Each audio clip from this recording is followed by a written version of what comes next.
Assalamualaikum warahmatullahi wabarakatuh. Bismillahirrahmanirrahim. Innal hamdalillah nahmaduhu wa nasta'inuhu wa nastaghfiruh wa na'udzu billahi min syururi anfusina wa min sayyiati a'malina. May yahdihillahu fala mudhillalah wa may yudlil fala hadiyalah. Asyhadu an la ilaha illallah astaghfirullah as'alukal jannata wa a'udzu bika minan nar. Allahumma innaka afuwun tuhibbul afwa fa'fu anni. Pemirsa kajianmu yang dirahmati Allah, mari kita bersyukur pada Allah atas limpahan rahmat, nikmat dan hidayahnya. Sampai hari ini kita masih diberikan kesempatan untuk melaksanakan serangkaian ibadah, utamanya ibadah di bulan Ramadan, yaitu melakukan puasa 1 bulan penuh. Dan hari ini kita sudah masuki bilangan 10 hari yang terakhir. Ibarat sebuah pertandingan, tentu ini sudah memasuki final, yang artinya segera akan terlihat siapa mereka yang akan menjadi juara. Dalam arti mereka yang bisa menyelesaikan ritual Ramadan tahun 1443 Hijriah ini dengan baik dan juga mendapat ridho Allah Subhanahu wa Ta'ala. Dari hari-hari di bulan Ramadan ini kita bisa merasakan apa yang tidak banyak orang rasakan. Kalau kita tanya, siapa di antara kita yang pernah merasakan kenyang? Tentu hampir semua orang pernah merasakan kenyang. Tapi ketika pertanyaan itu, siapa di antara kita yang pernah merasakan lapar? Tentu tidak semua pernah merasakan lapar. Lapar dalam arti seharian tidak ada yang dimakan karena memang tidak memilikinya. Bukan seperti yang sedang kita lakukan puasa ini. Kita memiliki semuanya, tapi kita sengaja melaparkan diri untuk melakukan ritual Ramadan karena perintah Allah Subhanahu wa Ta'ala. Nah, maka salah satu bentuk kepedulian agar kita ikut merasakan saudara-saudara kita yang kadang tidak bisa makan seharian karena memang tidak ada yang dimakan, maka kita ikut merasakan lapar itu sehingga kita bisa merasakan peduli kepada orang lain. Di dalam Al-Quran surat Al-Baqarah, Allah berfirman, a'udzubillahi minasyaitonirrajim, walitukmilul iddata walitukabbirullaha ala ma hadakum wala'allakum tashkurun. Agar kita menggenapkan bilangan puasa ini, kemudian mengagungkan asma Allah dengan petunjuknya, agar kita menjadi orang yang bersyukur. Artinya kita rampungkan ritual Ramadan, berpuasa di bulan Ramadan ini 1 bulan penuh. Nah, dari beberapa yang kita lalui, utamanya di bulan Ramadan ini, sehingga ada beberapa pesan ritual Ramadan yang bisa kita tangkap. Yang pertama adalah pesan moral, yang kedua pesan sosial, dan yang ketiga adalah pesan jihad. Pesan moral dalam arti kita bisa menguasai diri kita, hawa nafsu kita, bahwa kita memiliki nafsu, kita ingin makan, ingin minum, ingin berbuat atau berhubungan suami istri misalnya. Tetapi karena kita berpuasa, di siang hari kita tidak diperkenankan melakukan itu, yang mestinya halal menjadi haram, ini yang kemudian menjadi kita bisa menahan nafsu itu. Kalau kemudian kita melihat nafsu atau tahdhibun nafs, Al-Ghazali mengatakan dalam buku Ihya Ulumuddin bahwa pada diri manusia itu ada 4 sifat. 3 sifat ini yang akan menjerumuskan, mencelakakan manusia, dan 1 sifat yang nanti akan menyelamatkan kehidupan manusia. 3 sifat yang mencelakakan, 3 sifat yang akan menjerumuskan manusia ke jurang kehancuran, kehinaan. Yang pertama adalah sifat sabuiyah, sifat kebuasan, binatang buas. Yang kedua, sifat bahimiyah, sifat binatang liar. Kemudian yang ketiga, sifat syaitoniyah. Nah, sifat sabuiyah atau subuiyah atau binatang yang buas itu, mereka siapa yang kuat, dia yang menang. Jadi siapa yang kuat, dia yang menang. Tidak melihat benar atau salah, tidak melihat halal atau haram, tapi apa yang diinginkan, begitu dia bisa meraihnya, maka akan diraih dengan segala cara. Ini yang kemudian disebut dengan sifat subuiyah atau sifat binatang buas. Sehingga siapa yang kuat, dia akan menindas yang lemah tanpa alasan.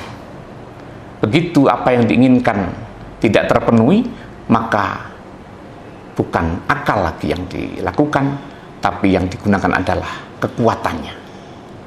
Baik kekuatan dalam tanda kutip fisik kita, maupun kekuasaan dalam kehidupan berbangsa dan bernegara. Kemudian yang kedua, sifat bahimiyah atau sifat binatang liar yang ditandai dengan tidak ada batasan halal haram. Semua bisa dilakukan sesuai dengan keinginannya.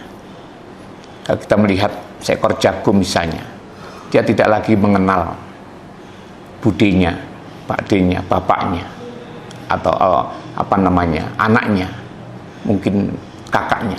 Tapi begitu dia berkeinginan, maka ayam betina akan dikejar dan dilampiaskan nafsunya. Kalau manusia sudah terjangkiti hal yang semacam ini, bukan tidak mungkin. Apa yang menjadi keinginannya, baik harta benda maupun tahta, tidak lagi mengenal haram dan halal. Tapi begitu keinginannya, hasratnya muncul, maka apapun akan dilakukan. Tidak lagi melihat, oh ini baik, itu buruk, oh ini halal, itu haram. Tidak. Apapun yang diinginkan tentu akan dilakukan. Kemudian yang ketiga, sifat syaitonnya. Jelas adalah sifat setan, sifat iblis yang selalu menggoda manusia, bahkan ingin menjerumuskan manusia agar menjadi temannya kelak di akhirat, di dalam neraka jahanam. Maka jika tiga sifat tadi, sifat subuiyah, bahimiyah, dan kemudian syaitoniyah, ada pada diri manusia, ada pada diri bangsa, ada pada masyarakat, maka tatanan sosial tidak akan berarti apa-apa. Mereka sudah tidak lagi mengenal halal haram, tidak lagi mengenal saudara, tidak akan lagi mengenal seiman, tetapi apa yang diinginkan, maka tentu akan dia lakukan. Maka kalau ini terjadi di masyarakat kita, tentu tatanan sosial, tatanan peradaban sudah tidak ada lagi. Siapa yang kuat, dia menang-menang. Kalau dulu ada orang yang mengatakan, asu gede menang kerai. Ini. Tetapi dalam diri manusia masih ada satu sifat yang bisa menyelamatkan, yaitu sifat robbaniyah, yang ditandai dengan adanya keimanan, adanya tauhid, akidah pada Allah, adanya ketaatan, mereka mengenal aturan, ada kesabaran. Apalagi di bulan Ramadan ini, kita diperintahkan untuk menahan nafsu, baik nafsu biologis kita maupun nafsu-nafsu yang lain, yang bisa mengurangi, bukan hanya membatalkan, tapi yang mengurangi pahala puasa pun harus kita cegah, harus kita hindari, harus kita lawan nafsu itu. Maka sifat robbaniyah ini akan menyelamatkan kehidupan manusia. Mereka mengenal tata kehidupan. Pemimpin ya akan menjadi pemimpin yang adil. Ketika menjadi rakyat, ya rakyat yang tunduk pada pimpinannya, dan seterusnya. Sehingga ini yang harus kita kembangkan, kita tingkatkan, dan kita pelihara sifat robbaniyah ini, sehingga tiga sifat yang akan mencelakakan manusia itu bisa dihindari, bisa diminimalisir, sehingga kehidupan kita, baik kehidupan di dalam keluarga, kehidupan berbangsa, bernegara, akan lebih harmonis dan lebih baik. Itu pesan Ramadan yang pertama, itu pesan moral. Harus kita jaga, kita kita pelihara, sehingga jangan sampai 3 sifat yang buruk ini akan mengalahkan 1 sifat yang baik. Walaupun kalau dilihat dari demokrasi jelas 3 mesti menang melawan 1, tapi ini bukan demokrasi, kehidupan ini. Kehidupan ini adalah kehidupan bagaimana kita akan meraih cita-cita, kita akan meraih kebahagiaan setelah kematian kita. Kita harus mampu menahan diri kita, menahan nafsu kita, hawa nafsu kita, demi meraih kebahagiaan di masa yang akan datang. Sedangkan pesan Ramadan, pesan ritual Ramadan yang kedua adalah pesan sosial. Ini dibuktikan dengan di bulan Ramadan ini kita agar memberikan atau membantu mengeluarkan zakat, infak, sedekah sebanyak-banyaknya. Karena di bulan Ramadan ini Allah akan melipat gandakan pahalanya bagi mereka yang melakukan sunnah-sunnah Rasulnya, melakukan kewajibannya utamanya puasa di bulan Ramadan ini. Jadi pesan sosial yang terlihat bagaimana kita memberikan makanan kepada orang yang berbuka. Bahkan Kanjeng Nabi mengatakan orang yang memberikan makan bagi orang yang berbuka sama pahalanya dengan orang yang berpuasa itu sendiri. Sehingga ketika kita berpuasa, kemudian kita mampu memberikan makanan kepada orang yang berbuka puasa, maka 2 pahala kita peroleh tanpa mengurangi pahala sedikit pun bagi orang yang makan atau menikmati hidangan berbuka yang disediakan oleh orang lain. Kemudian di akhir Ramadan kita diwajibkan membayar zakat fitrah, zakat jiwa untuk mensucikan manusia, dan itu dikhususkan untuk fakir miskin di lingkungan kita agar mereka bisa ikut merayakan kemenangan setelah 1 bulan penuh menjalankan ibadah Ramadan. Inilah pesan ritual yang berupa sosial dalam kehidupan kita. Kita saling berbuat baik, saling menghormati, saling menghargai apapun status sosial kita. Kemudian yang ketiga adalah pesan jihad. Sungguh-sungguh, jihad bukan berarti harus mengangkat senjata, memerangi kaum kafir atau siapapun. Tetapi jihad adalah kita bersungguh-sungguh. Ketika berpuasa ini kita bersungguh-sungguh niat lillahi ta'ala karena Allah, maka itulah jihad. Kita bekerja mencari nafkah, kita bekerja mencari maisha untuk keluarga dengan sungguh-sungguh, berangkat pagi, pulang sore, dengan betul-betul berniat karena Allah, karena merupakan kewajiban seorang muslim, seorang kepala keluarga misalnya, maka itulah jihad jalan Allah. Pemirsa kajianmu yang dirahmati Allah, maka 3 sifat atau 3 pesan ritual Ramadan ini menjadi pelajaran bagi kita.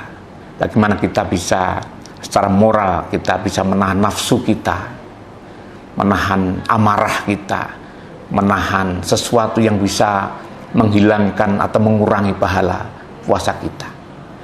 Yang kedua, kita bisa berbagi, baik berbagi harta benda, berbagi makanan, berbagi ilmu, berbagi pengetahuan, dan paling tidak kita saling menghargai, saling menghormati sesama manusia. Kemudian yang ketiga, kita berjihad, kita bersungguh-sungguh dalam melaksanakan berbagai kegiatan, utamanya kegiatan yang baik, amal solih.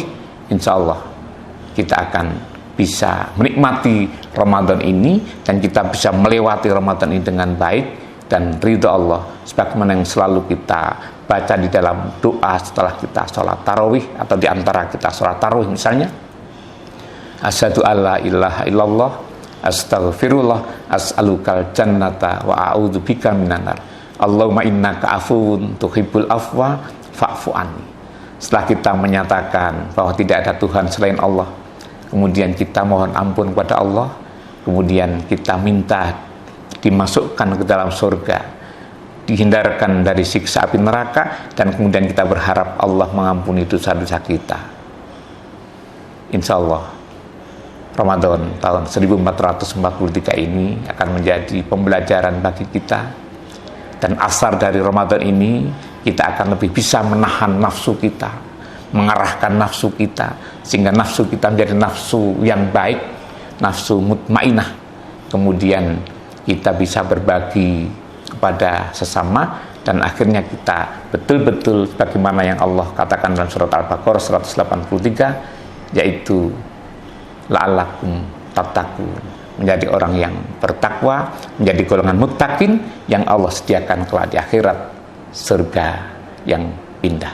Demikian, semoga bermanfaat. Assalamualaikum warahmatullahi wabarakatuh.